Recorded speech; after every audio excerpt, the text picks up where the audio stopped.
Chapter 1. The next day. The dirtbag woke up, and once again he had no idea where he was. He thought to himself, "If I'm lucky, it's hell. At least I'll know what to expect." The confusion of a blackout hurts your soul almost as much as it hurts your head.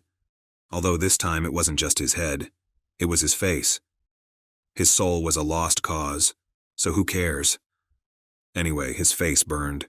It felt like someone had dragged him by his feet, leaving his head to bounce along the asphalt. This is really not even close to what he deserved. He hated what he was, which was two things actually, a rapist first and an alcoholic second. To him, it felt like he was born a rapist. The alcoholism was by choice.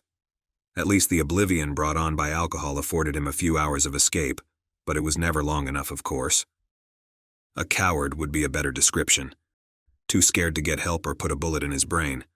No, sorry, dirtbag is still the best description. Goddamn, his face hurt. He got up stumbling and looked around. An alley. Nothing new there. He owned a car and had an apartment. He just had no clue as to where either of those two items might be at the moment. It must have been noon when he finally walked out of the alley and into the street. Man, it was hot. The sun hit his face and it burned even more. A person staring at him when he was hungover or drunk was nothing new. They usually looked away after a second or two. What was new was, this time no one was looking away, and there seemed to be a lot of people. Not just one person, but everyone. He was barely conscious, with a ringing in his ears. He was starting to doubt if he was even awake. They started talking to him, or rather, at him, with comments such as, "What the hell?" or "Nice." A large redneck was coming his way with the same unrelenting stare. "What the hell are you looking at?" said the dirtbag. "Your face, asshole," replied the redneck. I fell down. "What the hell do you care?" he said, as he was backing away with as much bravado as he could muster. It was almost like slow motion as he watched the fist come toward his face. The crack of the sidewalk on the back of his head sounded like somebody had hit a home run. He was losing what little consciousness he had. The last thing he remembered hearing as the blackness came over him was, "So you're proud of being a rapist, eh?" Malik Tulson. "So it's hot out, so what?" said Malik into his cell phone as he was walking around the room looking for his car keys. You can wear fewer clothes, ride motorcycles, you can show off your tattoos. The options for doing things are just so much more than they are when it's cold. What can you do outside that's fun when it's cold besides skiing? I'm sure there's more than that, but what? Malik was talking to his employee, Chantal Booz. "It's not so much the weather as it is my luck," said Chantal. What do you mean? "Fat guys are what I mean. said Chantal. I always get 3 or 4 fat guys to work on, and they're always hitting on me with level 10 BO. Hey, fat guys have more skin so they can get bigger tattoos, and it costs more so you get paid more. What's not to like? Besides, when it's hot, you always wear skimpy stuff, and you're like a magnet to them." Did you just call me a fat magnet? No, I didn't mean that. I meant you're beautiful, and never mind. I can't find my keys to the shop. I just wanted to call and make sure you brought yours. I will. And did you just say I'm beautiful? What to say, he thought. I don't remember. I'll see you there. He quickly hung up. Ani DeFranco was playing in the background. The lyrics were "Art is why I get up in the morning," but my definition ends there. It doesn't seem fair. Malik loved Ani DeFranco with her ability to say exactly what she meant, and whatever she wanted. It was a skill he had never gotten very good at, or he would have told Chantal, "Yes, you are beautiful, and funny, and sexy, and cool, and the love of my life. I swear she must think I'm the biggest idiot in the world." But for some reason, when he asked if she would move to Florida to help him in the tattoo shop he had started up, she had said yes. They had met in art school and hit it off as friends, but Malik stumbled on his words and was never able to tell her or show her what he really felt. What he couldn't figure out was why she never had a boyfriend in art school. But he wasn't complaining. He jumped on his red fat boy and headed to the shop. Tyler Machen. To say you couldn't watch the news anymore was cliché, but it was true. It was all bad news and nothing good. The effect was that whenever he watched anything on the news about murders, rapes, child molestations, abuse, it would start his brain working, remembering the past and reliving it. He thought to himself, Those that don't remember the past are doomed to repeat it. Great. So how come I get both? Dreaming had become unbearable. He always stayed awake as long as possible. Stimulants were out of the question. The last thing he wanted to be was alert.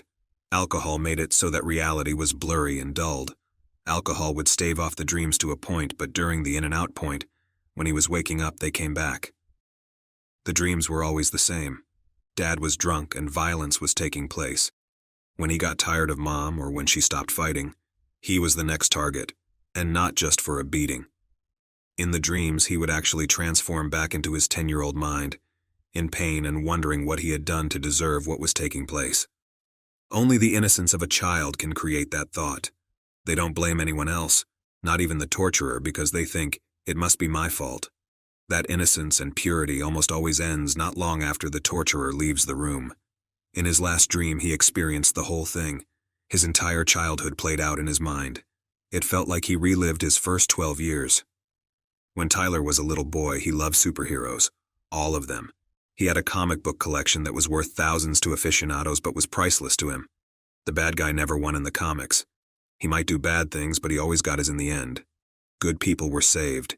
And when all were said and done, the world was a good place again. He wished the superheroes were real. He needed one. They were honest, they were strong, and no matter what, they always did the right thing. His life was a constant and never-ending path of broken glass he had to walk down. When he was in school, he was picked on constantly. He dressed himself in whatever he had at home, which wasn't much. He tried to keep himself clean and looking somewhat presentable, but his home life prevented that. He was running out of clothes that did not have a rip or a blood stain on them. Black eyes and bloody noses were a weekly occurrence, whether from the other kids at school or his father. His father was a drinker, a violent one. It didn't matter what condition the house was in, neat or a mess. When his father came home, there would be a beating. The recipient was usually his mom.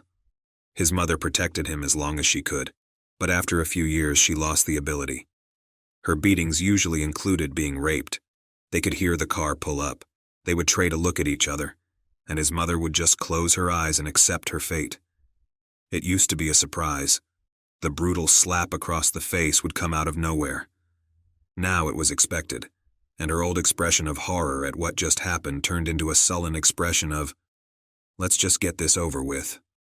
After the beating, whether she was conscious or not, sex would happen. It didn't matter where either, just wherever in the house she happened to land after the last blow that satisfied his violent, drunken rage. If Tyler was in the room, he would be ordered to watch. And then it would be his turn, and not just a beating either. He didn't even understand sex, and certainly didn't understand that it was happening to him. His mother was usually unconscious or too injured to help him. He endured the pain and embarrassment the whole time, thinking it was his fault. It was his fault he was too small to help his mom clean the house or whatever his animal of a father was complaining about. If only he were a superhero, this wouldn't hurt. If only he were a superhero, he could help his mom or save her. As he was being raped by his father this time, his mother lay in a bloody heap on the floor. She wasn't unconscious. Her eyes were open, but there was nothing in them. He was on his own, and no superhero could save her. He had to be his own superhero. The pain was excruciating, and yet all he could feel in his mind was sadness for his mom. It turned to hate, and the little boy no longer existed. His father was on top of him with his pants laying next to him in a pile. That's where he'd thrown them before giving his wife her dose of hell. His father couldn't see where Tyler's hands were. The boy saw the buck knife on the belt strap, and with the only courage he had left, he grabbed the knife. Just as his father finished, Tyler opened the knife, sprang up, and drove the knife into his father's neck. It was quick. He didn't deserve it. The man deserved pain. Tyler limped over to the phone, and as he called 911, he noticed the liquor bottle sitting next to it. When his father drank, he was invincible and strong. He did anything he wanted. After Tyler got off the phone with the dispatcher, he opened the bottle and chugged. The taste made him gag, but he didn't care. He just kept drinking it, finally passing out on the couch as police officers entered the house. His life in the foster homes was better than his regular home, which is rare in a lot of cases. But the memories of the abuse never left him. They haunted him. The alcohol never gave him his superpowers, but they did make the memories go away, if only for a little while. He needed a superhero. Sadly, most rapists and child molesters are victims of the crimes themselves, So where does it start, and where does it end? He didn't end up a rapist, but drinking was an option, a choice that is. At least it was last night. He would throw his keys in the backyard, knowing that he would be too drunk to find them in the dark. It was sad but effective. The terror was not that he would drink and drive, but rather that he would go to the store to get more. Worse yet, what if he drank so much that he blacked out and did the stuff his father did to him to someone else? That was the terror. But for some reason he decided not to drink, and sleep was out of the question. Gee, I wonder if I'll have a nightmare. So what am I going to do? Sit here and clip my damn toenails? The crappy cable TV service he had was out, so he decided he was going to get the good cable set up.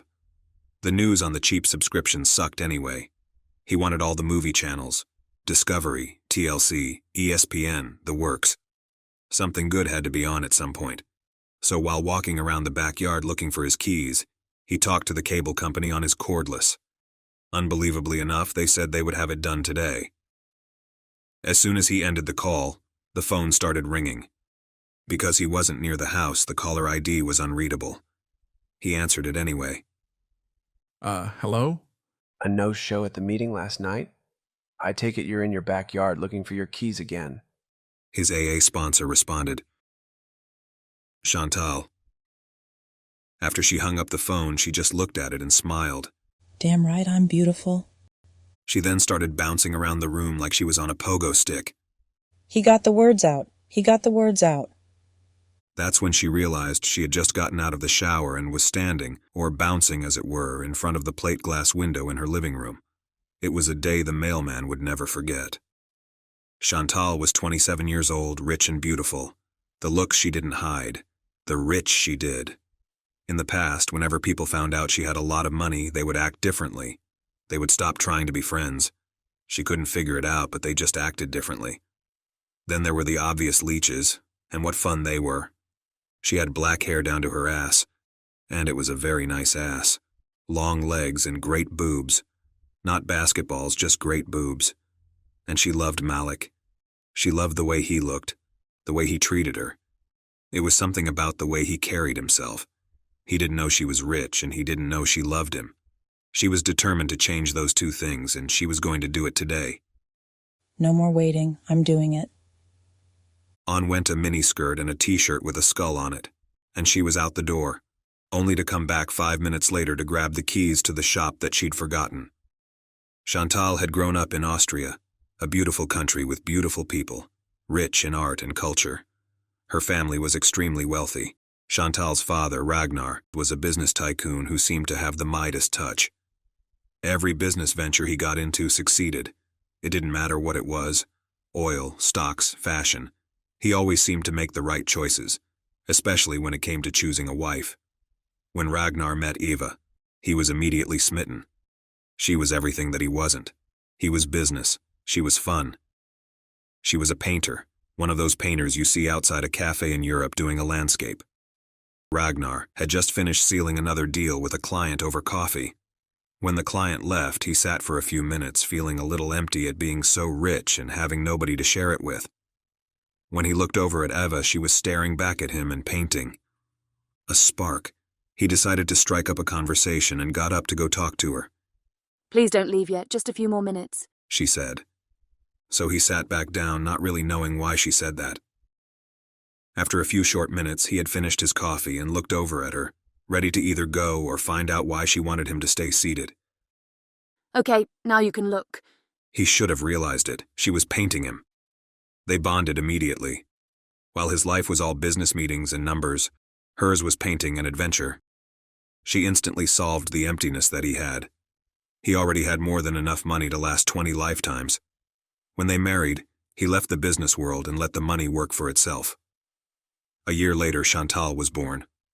Ragnar, Eva, and baby Chantal traveled the world on adventures. Ski trips, safaris, everything. They wanted Chantal to grow up knowing how much the world had to offer. Eva loved hotels. She said they were the most romantic things in the world. They were even better than what you were staying at the hotel for, so everywhere they went, they stayed at the finest.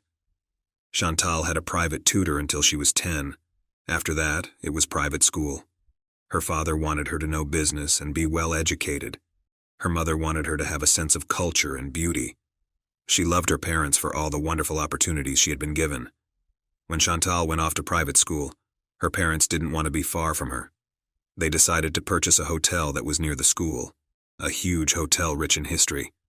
It was already a beautiful place, but Eva decided to make it the most breathtaking place to stay in Austria. They filled it with art.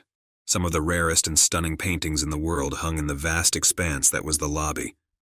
When Chantal would come home on breaks, her mother would paint with her in the lobby, copying the masterpieces. Her parents were able to continue their love of adventure and art there. The skiing in Austria is some of the best in the world. 2 weeks before Chantal was to graduate, her parents were tragically killed in an avalanche while skiing. Chantal was devastated, but decided to live her life as her parents wanted her to. She was smart and had a business sense. She also knew that if there were not passion involved in it, then it wouldn't make her happy. She loved art because of her mom and decided to go to America and study art there. She had great employees at the hotel and a trustworthy attorney and hotel manager. She let the business take care of itself like her father taught her and hopped on a plane. She applied to a very prestigious art school in New York and was accepted immediately. The dean of the school knew exactly who she was and was aware of the hotel and the masterpieces it contained. She was invited to stuffy dinner parties and she was chatted up by everyone there. They always wanted something, from a stay at the now famous hotel or grant money. She didn't realize the magnitude of her wealth was becoming who they wanted to speak to and not her. She didn't have any friends despite being friendly and pretty easy on the eyes. She felt like she was going to become one of those people in the tabloids that were famous for nothing other than being rich and pretty. Her family had taught her better than that, and she decided to bring it to a halt immediately. So she dropped out. She had also been given a sense of adventure, so she decided to take advantage of that and just disappear. She dropped all her expensive clothes off at a Goodwill. She went to a local car dealership and bought a Ford Mustang, gassed it up and headed for Florida. Why not stay somewhere sunny, she thought. When she got there, she bought a condo, enrolled in the local community college and started working on another degree, this time in art. It was the perfect change. Nobody knew her or her financial status. She bought new clothes, casual ones and cool ones. She also worked very hard at losing her Austrian accent. She didn't want to be found out or be asked any questions about her life up to now. She wasn't ashamed of it. She just wanted to be accepted for the person she was. If the people she met fit that requirement, then she would consider revealing more about herself later. And so she started her new life. After class one day, she went to a Starbucks. She always had to ask for extra shots of espresso, though, because it seemed that Americans don't drink very strong coffee. She was working on the perfect mix at the local place. And while sitting outside in the sun, enjoying what she thought was now the perfect mix, 4 shots and just a little dark chocolate over ice, she saw a guy from her art class. He had a lot of tattoos, and he seemed to be drinking what looked like the same drink. And he was painting. Chantal remembered the story her father told her about how he met her mother. She didn't see the harm in introducing herself. She wanted to be anonymous but not lonely. She was just afraid she would get asked a lot of questions and be forced to lie, which she hated. She decided she would just give people the basics. Her parents had passed away. She loved art. She just wanted to meet some nice people and see where it went. I'm clearly overthinking things. I mean, he could just tell me to leave him alone. Can't you see I'm busy? Screw it, she thought to herself. She got up and walked over. Hi, I'm Chantal. I think we take a class together. I'm Malik. I was hoping you wouldn't get up and leave. I was just finishing. He turned the easel with his painting on it toward her, and there was her portrait. Meeting Izzy. Malik pulled up in front of the shop and parked cool. If you're riding a red fat boy, you have to park cool. You back in with the side pipes facing the street to show more chrome. A nice bike in front of the shop also created atmosphere. The shop was Malik's pride and joy. It was a personal achievement. Life wasn't always parking cool in front of his own tattoo shop. He grew up in Florida and was raised mainly by his mom. His father was there for a while, physically at least, but definitely not mentally. His father's alcoholism and suicide when Malik was only 5 could have been the reason he became alcoholic. The disease is hereditary. It may have been a way to mask the pain of the loss of his father. There are as many types of alcoholics as there are types of people. His father wasn't abusive or a tyrant. The man just wasn't there emotionally whatsoever. He never heard an "I love you" from his father once. The one time he told his father that he loved him resulted in silence. His father was drunk again, and just looked at him with the beginnings of a tear in his eye shortly before he passed out. 2 days later, Malik's father took his own life. Malik never said the words "I love you" again to anyone other than his mom. His mom was not an alcoholic, not mean, or anything bad really. She was the typical single mom, trying to raise her son and trying not to screw it up. She worked hard, and every spare second of time was dedicated to Malik. They were very close, and he asked a few times about his father. There never really are answers to the questions when you're left in the aftermath of a loved one committing suicide. She did the best she could to let Malik know that his father loved him, even though he was never able to express it in any way. No one on the surviving end knows why a person checks out mentally, and then physically. Malik started drinking as a teenager like a lot of alcoholics tend to do. He seemed to drink more and harder than his friends. It was as if he was mad at the bottle that the liquid was coming out of. He started getting in trouble. The trouble wasn't a big deal. A couple of arrests, nothing serious. It was the close calls that were the scary and disturbing things for his mom. She sat him down one day after having enough of his antics. She wasn't about to have her son's life go the way of his father's. She was going to break the chain. Malik had a gift for art since the day he picked up a pencil. One evening his mother bought him an easel and oil paints, along with some blank canvases.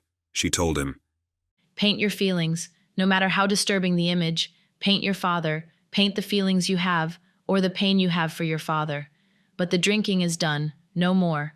I'm not going to let you go the same way he did. I love you. I'm saying it and I mean it. We can't change the past, but we don't have to repeat it. Now get to work and start painting." Malik was kind of taken aback, but he did as he was told and started painting. He just let his hands go and paint what they wanted. Angel after angel kept appearing on the white background of the canvas. He never knew why.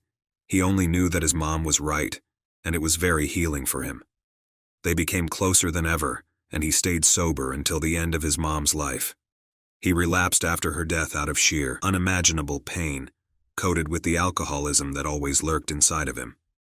His drinking went on for a year after his mother's death, until he hit bottom.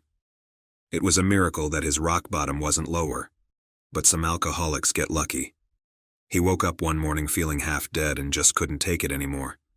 He called AA and just started doing what he was told. It was much like he did when his mom told him to paint, and much like that it worked. He decided art was going to be his career, and as soon as he was financially able to, he enrolled in an art school. Now, 5 years sober, he had opened Malik's Inc. and was seeing success beyond his dreams. Of course, it was slow at first. A biker gang had ridden by once, saw the fat boy parked at the curb out front, and decided to check it out. Malik did a few free tattoos of their club's logo for them. Why not get on their good side, right? The next day, the club's president, a dangerous little guy named Chico, came by and got one. Chico was totally blown away by Malik's work, declaring that if a club member got a logo done, it had to be done by Malik. His reputation started to grow, and even a few famous people had come in to get work done. Malik was kicking back in his barber chair one day. He had gotten back from Starbucks about 20 minutes earlier. The previous client had canceled, and it was one of those rare times when he could just sketch in his sketch pad and come up with ideas. Chantal was busy with a client, and his other part-time artists were doing various other things. Suddenly, the front door of the shop opened abruptly like it had been kicked in. Izzy stumbled in with 2 other members of the Black. It seemed like they were arguing. "I said shut up!" was the only thing Izzy yelled at his friends. It was an odd way of entering, but it was the Black, and they pretty much did what they liked. With Izzy being the son of the president of the club, it was all the more reason to just take a deep breath and let the behavior go. This seemed different, though. Izzy was drunk. His friends, the 2 other members of the Black, seemed worried about him. It was strange behavior to see in a hardcore biker. One of the other bikers looked over to Malik, conveying a sense of deep concern, almost as if he were scared if his friend would live. Malik picked up on it right away as he looked down and saw the end of a Glock shoved down the front of Izzy's pants. "I need some work done. It needs to be good. It needs to be done now." The words poured out of Izzy's mouth like Jack Daniels into a shot glass. Every word and movement were causing pain, Malik decided to tread lightly, not knowing what was up, but knowing something was up. You know I'm always here for you guys, and as luck would have it, I'm open. So have a seat. Looks like you already have a club tattoo. So what do you want to get? Izzy plopped down a crumpled-up picture of his childhood friend. They were older in the picture, and they had their arms around each other at a big party during Bike Week in Daytona. It was clear by the look on the men's faces in the picture that they were having the time of their lives. I want this face. He said, jabbing a finger at the picture. Right here. His voice was slurred, and he slapped his hand to his chest. Malik looked directly at him. He knew what he was seeing. This was the real deal. This was hitting bottom. No amount of alcohol or drug can take this kind of pain away. Izzy was reaching in every direction in his mind for relief and finding none. It was my fault. I killed him. He choked out. Have a seat, man. Let's talk about what we're going to do. Malik told him. Izzy sat in the antique barber chair Malik used. He started rambling. Don't worry, brother. Gonna join you soon anyway. Just got to get this done first. Remember when we said we were gonna do it? Didn't think it would be this soon. He was talking to his friend, the one who had died.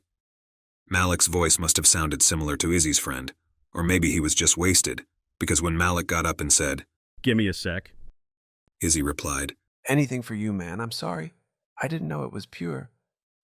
Malik was walking over to the shelf to get some clean rubber gloves. One of Izzy's buddies came over quickly. Into Malik's ear, he said, He hooked the guy up with some coke. It wasn't cut and he didn't know. He had a heart attack. We got him to the hospital, but it was too late. Had him on machines. Turned him off this morning. Izzy's best friend. He grew up with him. Be careful, man. That gun's loaded and so is he. We tried to reach Chico, but no luck. Malik just nodded and walked back. Not your fault, brother. I should have checked. I get it, man. Let me see that pic so I can make a basic template, and we'll get started. Relax. Malik had a pack of Marlboros nearby, and he tossed them to him. Smoke 'em if you got 'em. Izzy looked over with a glazed eye and caught them. He pulled one out and fired it up. Smoking is not normally permitted in a tattoo shop, but neither are guns, so he figured sometimes you gotta bend the rules. Malik figured he would try to distract him as much as possible. From the pain. From the gun. Maybe both. When the template was done, he quickly transferred it to Izzy and got to work. Getting a tattoo can be therapeutic. It hurts, but at least you know where the pain is coming from. So, how did you guys meet? Your friend, what's his name? Robert, we were kids. We got in a fight. A slight smile came over Izzy as he relived the moment. Over a girl. Longest fight I've ever been in. Neither of us would give. Must have been a hell of a girl. Weird thing is, neither of us even dated her. We were just trying to talk to her. Neither of us remembered who was there first, but that's how it started. I think she just walked away when we started punching. Had you guys even met? Nah. Anyway, we start going at it. Bleeding punching. After a bit, we both looked around and she was gone. We both looked at each other and started laughing. His voice cracked. We introduced ourselves and sat on the ground bleeding. Talked for a while, decided then and there we were brothers. Never to fight against each other again. Always be there for each other. His voice trailed off. His hands started reaching down for the gun. Malik could see the movement, but he couldn't do anything quick enough without getting himself or someone else shot. He was true to his word, but I wasn't.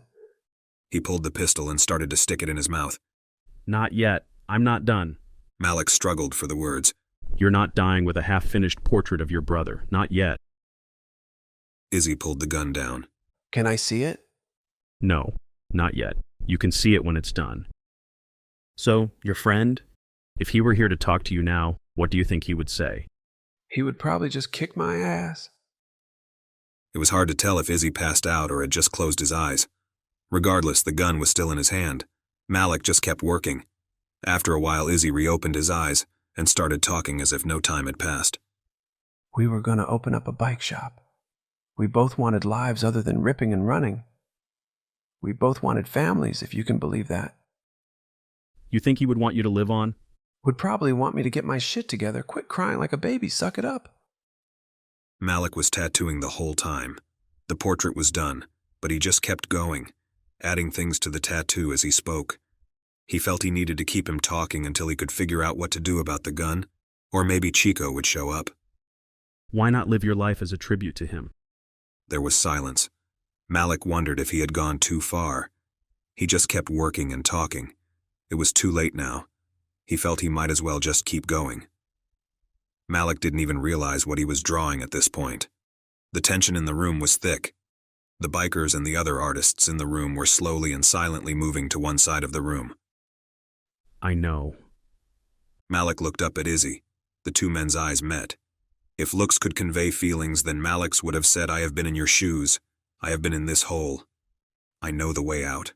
Screw it. Malik said. Get the shop, get the family. Quit the ripping and running. And if anyone feeds you crap about it, beat the hell out of them the way Robert was probably beating the crap out of you. Screw it. Do it for him.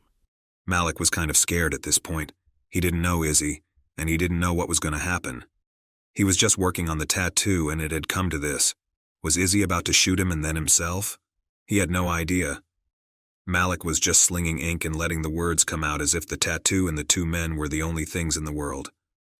Chico had slipped into the room a few minutes before Malik started his rant, and was only a few feet behind Izzy. I think if you don't do that, and instead kill yourself, Robert would be dishonored. He knew the risks when you do blow. He wasn't a pussy. He would want you to have the life you guys talked about. So do it. If you don't, I bet when you do see him again, you'll fight like the first time you met. But guess what? This time you're gonna lose. Malik put his tattoo gun down and got up abruptly. Your tattoo is done. You could have heard a pin drop. Nobody in the room said a thing. Izzy got up and walked over to the full-length mirror, gun still in hand. He looked at the image on his chest. It was like the photo was on his chest, but it was more than that. When Malik had finished the portrait, he started drawing angels all around the face. They went completely around it and up his shoulder onto his neck. Malik didn't even realize what he had done. Izzy was staring at it with tears coming down his face. He flipped the gun backward in his hand and reached around his back to hand it to anyone. Chico took it. Izzy walked to Malik and they embraced. I've been here, man. Why don't you take a ride with me? I've got some friends I want you to meet. Malik said quietly. Izzy could barely speak. He just went along with Malik and let things happen. Malik took him to his first AA meeting. Malik, without realizing it, had just become Izzy's sponsor. Chico called Malik later that same day. "You saved my son's life, man. My life is yours now. You have the loyalty and protection of me, or any club member, forever." It was the only way Chico knew how to say thank you. Malik's response was that he had only given what was so freely given to him. Chantal. When Chantal pulled up to the shop with the keys, she was determined to flirt with him until he either put the moves on her or she was just going to go for it. She was done with waiting. Damn, you look good on that bike, she said, walking towards him. Well, thank you very much, young lady, he started to say. She cut him off, leaving him with his mouth hanging open like an idiot. Coming inside? She said while executing the walk. Chantal could stop a block of traffic with the walk. As soon as she got in the door of the shop, she planned to push him against the wall and just plant one on him. The plan was halted when they spotted the obvious signs of a break-in. "Crap," both of them said at the same time. Stuff was all over the floor, ink, stencils, everything. Tattoo guns are pretty expensive, so that's what they checked for first. Sure enough, 5 were gone along with a lot of ink. Most of it, actually. Well, the guns are on their way to a pawn shop, probably junkies, said Chantal. I'll call the police. Why don't you look and see if we can reschedule some appointments? Said Malik. Jackson Dufflin was 45 years old and a 20-year veteran of the FPD. He came from an alcoholic family and swore it would never get him. But it did. He joined the police force out of resentment to his family. It didn't matter what he did, though. Nothing was good enough for his father. Jackson figured if he stood for truth and justice that he would never become his father. He would never do the terrible things his father had done to his family. When alcoholics do terrible things, it doesn't always mean physical and sexual abuse. Pain is all the same. It doesn't matter what defines it. In Dufflin's case, it was just abandonment. His father had drunk himself to death, and his mother had probably done the same. She just didn't come home one day. He was 17. Dad was dead, and Mom was gone. The sadness was not long-lived. The anger had become a permanent underlying thing. I will never be like them. He enlisted in the Marines after high school and served for 4 years. He excelled in the military, but there was no war at the time. He felt like a weapon with no target. Upon leaving the Marines, he used his VA status to get a nice house in Florida and then joined the police force. Florida was a major drug port, so he figured crime would be rampant. He planned to fight crime and raise a family the right way. Jackson was notoriously good at being a cop. He was analytical, perceptive, and fearless. He anticipated situations and he could read people. That's why his fellow detectives couldn't understand why he was screwing up so bad. He was making mistakes, and not just the late for your shift stuff. Alcoholism is hereditary, which doesn't always mean you'll get it, but your chances are significantly better. Jackson got it. He was an alcoholic. In Jackson Dufflin's first year as a detective, he made a name for himself. He solved more murders than most of the seasoned detectives on the force. One way he did this was always being on the job. When getting groceries, he would have his radio on. If a call came in that was murder-related, he would show up. On one particular day, he was drinking. He always drank, but not all alcoholics drink to oblivion all the time. Some of them are maintenance drinkers. They keep a BAC level most of the time and sporadically get trashed beyond belief, to the point of blackout. Alcoholics don't need a reason to drink, but if they have one, they take advantage of it. The day had been a maintenance day, although it looked like it was going to escalate into an oblivion drinking day. He couldn't keep his past about his father out of his mind, and he was going to his favorite bar. While driving there, he heard the call. A 911 call had come in. A lady had been raped in her home, and the suspect was still there. He was only a few blocks away, so he responded. When he arrived, he was too late to save Monica Towson, but he wasn't too late to catch the man coming out of the house. Earl Knightley had surrendered without too much of a fight, and Dufflin had him handcuffed and on the ground by the time the other officers showed up. Dufflin believed in the adage, "If you want something done right, then do it yourself." He stayed on the scene and went into total control freak mode. It had gotten him this far in his career, so he figured why not. He was up everyone's ass. The forensic team was ready to just give up and let him dust for prints after a while. He was all over the photographer. He was all over the guy taking blood samples. He harassed the officers that were taking statements from the neighbors. Everyone on the scene couldn't wait for him to leave, and when he insisted on taking the evidence back to the station himself, nobody had a problem with it. He even followed the coroner back to the morgue to make sure he had the evidence from the rape kit. By the time he left there, he was mentally shot. He really needed a drink. So he continued on to the bar. He started drinking hard and fast. He knew if his father had seen the way he solved this murder, he would state that if he was such a great cop, then why hadn't he caught the killer before he killed? So he drank, and darkness came. He woke up in the alley behind the bar. Friggin' great, he thought to himself. He walked around the building to get his car, hoping he wouldn't be seen leaving the alley. He was planning on turning the evidence into the police locker after leaving the scene, but the draw of getting drunk took over. He now had some explaining to do. The evidence was locked in his car, so it was still secure, but it was definitely not the way things were supposed to be handled. When he got to his car, the blood drained from his face. The car door was half opened, and his key was in the ignition. He must have gotten in the car and decided not to drive. Who knows? In his condition, anything could have happened. When he got closer, it was worse than he thought. Somebody had noticed the unlocked car and cleaned it out.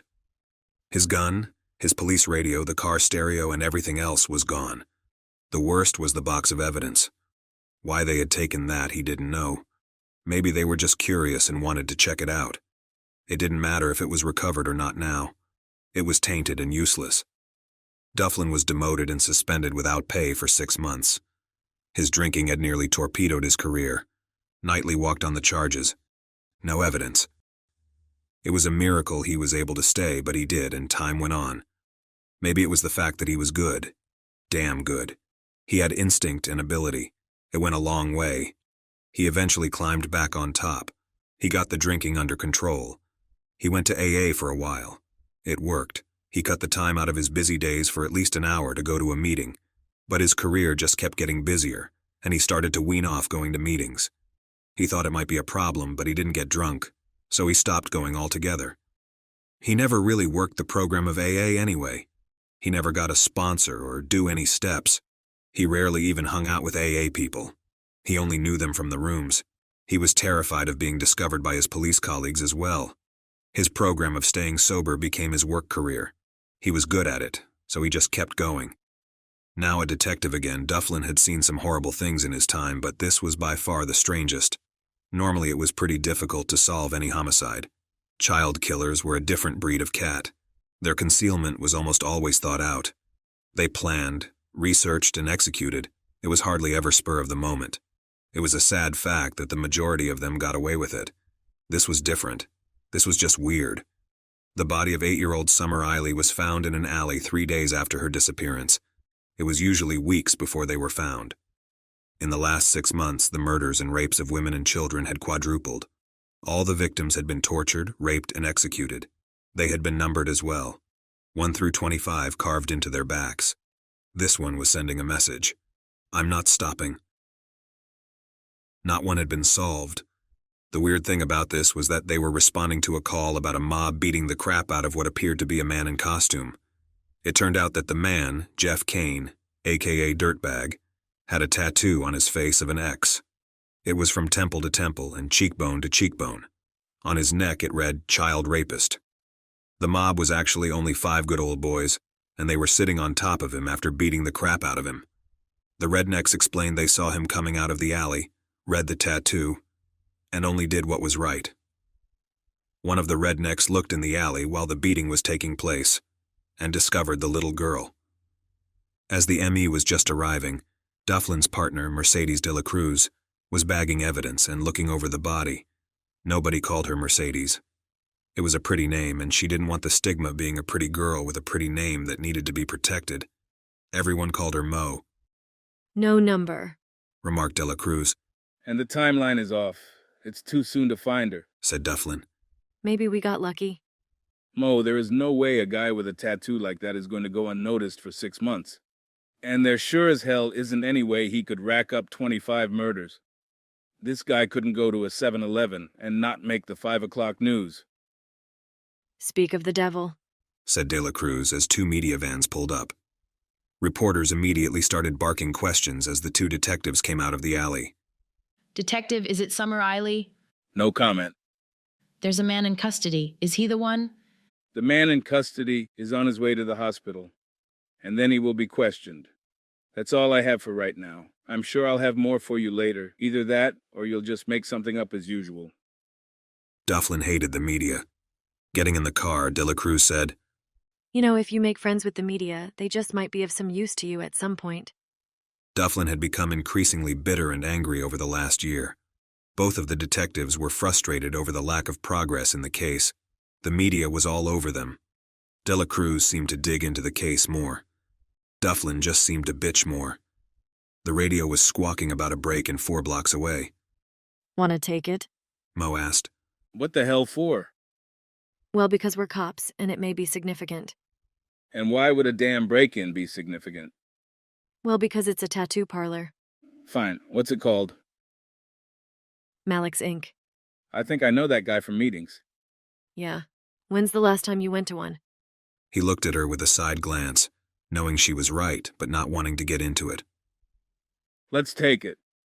It had been well over 2 months since Dufflin had hit a meeting, and it was showing.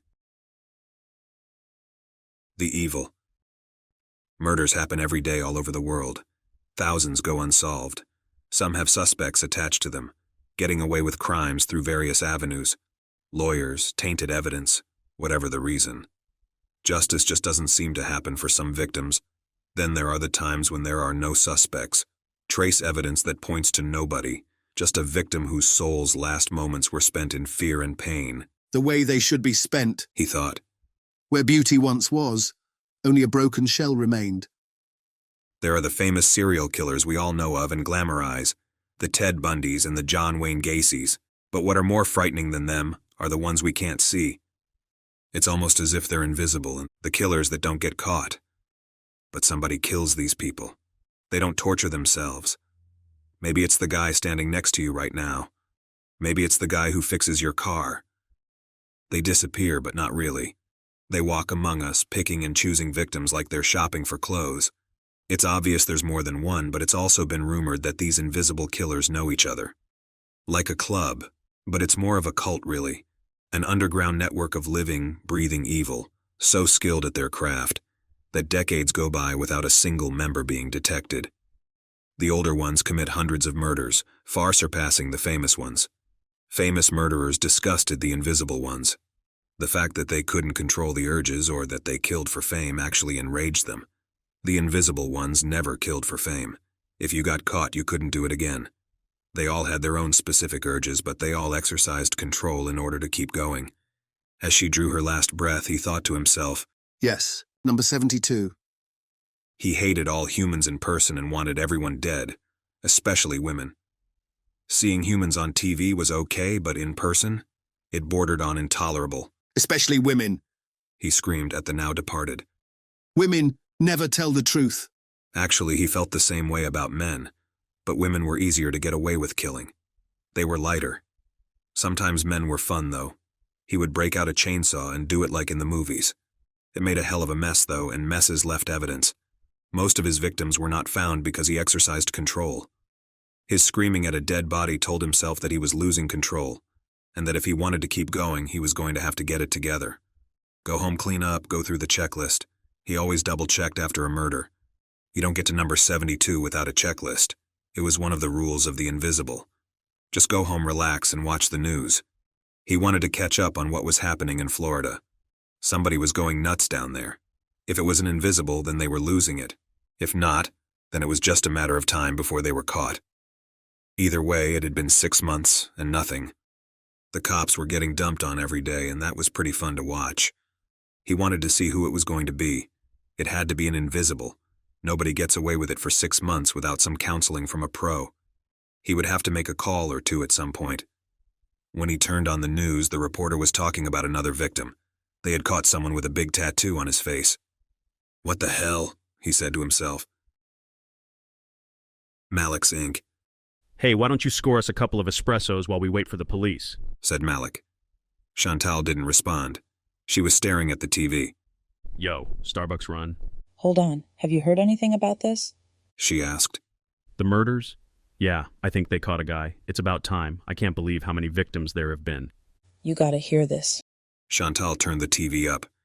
This is Vicky Zepp with CRT News at the scene of yet another murder. But this time, apparently the culprit was still there. A man was subdued by local passers-by, but not soon enough for the victim. It's being reported by witnesses that the man taken into custody had a huge tattoo on his face and neck, with the words "Proud Rapist" and the letter X, what some people would describe as a scarlet letter or a label. Police have not released the murder victim's name, but it is speculated to be Summer Eiley. And it just keeps getting weirder. Chantal sighed. All right, I'm heading over to Starbucks. You want 4 shots in your drink? Yeah, that works. Take my card and get a few for the cops. Looks like they're here. I got it. Malik saw the police cruiser park behind the fat boy barely. Chantal was doing the walk again, and it was really hard to concentrate on anything when she did that. Man, what is with her? He wondered. Good morning, Malik, said Dufflin. Jackson D., I thought you were dead or drunk, said Malik. Neither yet. So this is the famous Malik's Inc.? Still tattooing organized crime on wheels? Yep, you still a pissed-off, bitter asshole? Hey, you guys do know each other. Laughed De La Cruz. We got the call about the break-in. What was taken? Tattoo guns and ink, nothing else. Or at least I haven't noticed anything. Not much else to take, other than that. Why would anyone break into a tattoo parlor? You're not doing the insurance scam thing, are you? No, you see, Jackson, when you actually work a program and have a sponsor and go to meetings, then you tend to stop your old behavior. Not that you would know anything about that. Hey, I don't drink anymore. That will have to do for now. If you haven't noticed, I've been kind of busy lately. At that moment, Chantal came in with the coffee. Hi.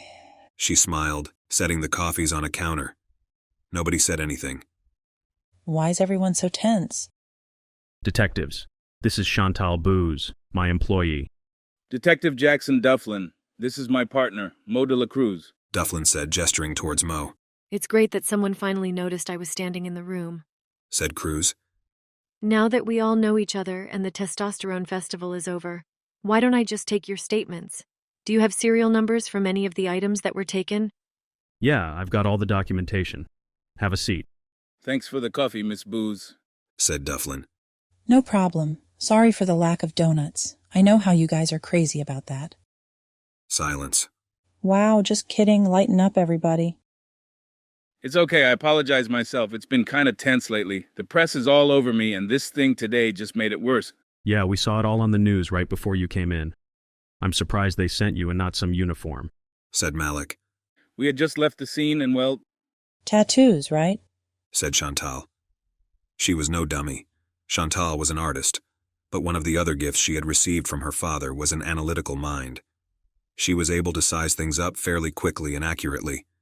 She would have been good at Dufflin's job had she gone that route. We were in the area, okay? Delacruz said. Yeah, and with all that on your plate, why not add a break-in? Don't you love it when the people who stand for truth and justice have no concept of it? Malik said with as much sarcasm as possible. Malik wasn't an outlaw, but he wasn't an angel either. He didn't break the law, but he didn't have a lot of respect for it. More accurately, he didn't have respect for representatives of the law. His experience in the past had taken care of that, especially when it came to Dufflin. Why don't we just do the statements and enjoy the coffee Miss Booze brought for us, Jackson? Said Delacruz while looking towards the office and back. By the way, what's back there? The office, said Chantal. Can I have a look? Sure. Why don't you take Malik's statement while Miss Booze shows me the back? Fine, said Dufflin.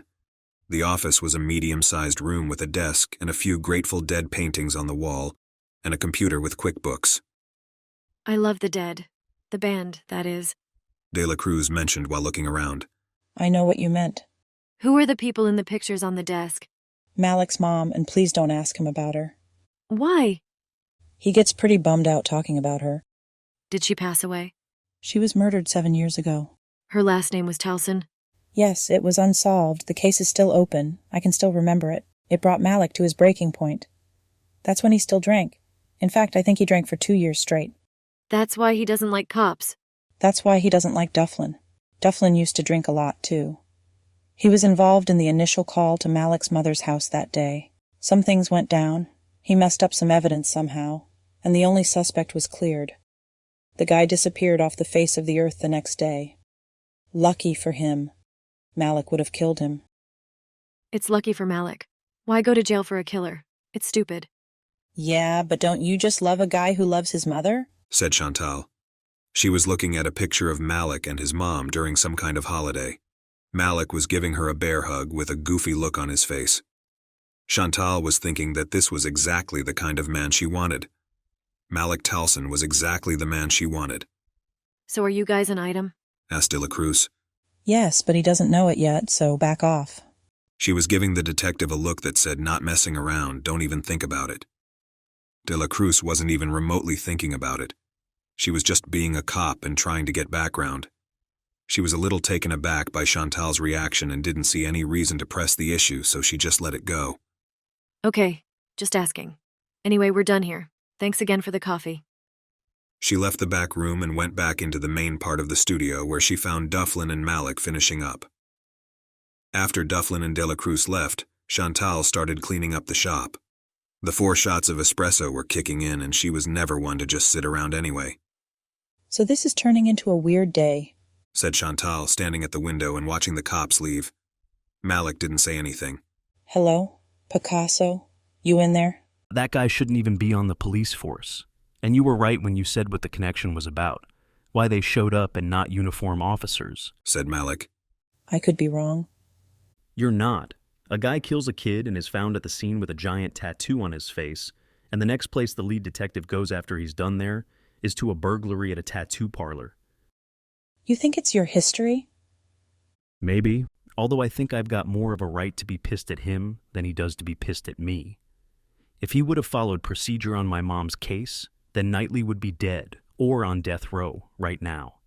He was the guy, the one who killed my mom. Knightley will get what's coming to him regardless of what Dufflin did. Don't get me wrong, I'm not defending him. He messed it up and got off light, but if he's half as much of an obsessive jerk as you've told me he is, then I doubt he'll let it go. It probably eats at him. I hope it does. I hope he never gets any sleep. He's a cop. He's supposed to do his job. Chantal walked up behind him while he was sitting in one of the barbershop-style chairs. She leaned over and hugged him from behind, not in the sexy way, but in the I care about you kind of way. Call sponsor. Go to a meeting. I have to deal with the insurance company and see how quick we can get new stuff. I can do that, and I was going to hit the supply company later today anyway and pick up that new invisible ink stuff. I've got to try it. So I'll just get some new guns and other supplies too. I'll just get reimbursed. How can you afford to do that? I was going to talk to you about that, but now is not the right time. What, you want to raise? Go to a meeting, Malik. She said as she bounced a rubber chicken off his head. Alcoholics Anonymous meetings are, for the most part, held at churches. The church officials are usually happy to provide a place for people trying to right their wrongs. Meetings are usually an hour long and held once a week. But when you need a meeting, and you need one right away, a sober club is your best bet. Sober clubs are run by AA members, and it's usually a clubhouse of some sort. A lot of times they will have a coffee bar and a literature store full of recovery books, sobriety chips, and stickers in them. But the best thing is that they have around 7 meetings a day. With that many meetings, there are always AA members hanging around at some point, so there's almost always someone to talk to. Malik pulled in next to a few other bikes. It's amazing how many bikers go to AA. He saw Izzy's bike, a black chopper that screamed badass. He was talking to Tyler, a chronic relapser. Tyler had enough 24-hour chips to tile his bathroom with. This is okay to a point. It's not how many times you leave. It's how many times you come back that really counts. What's up, guys? Said Malik. My brother. Izzy said as bear hugs were exchanged. It's a common thing for AA members to hug. You give love, you get love. Tyler kind of backed away before Malik got too close and said, Hey, Malik. Turning to Izzy, he said, I'm going to get some coffee and head in and get a seat. All right, see you in there. Good to see you back, Tyler. Malik said as Tyler walked into the club. You got your hands full with him. You had your hands full with me, as I recall. True. You all right? No, shop got broken into last night and some other weird shit. Malik explained what happened.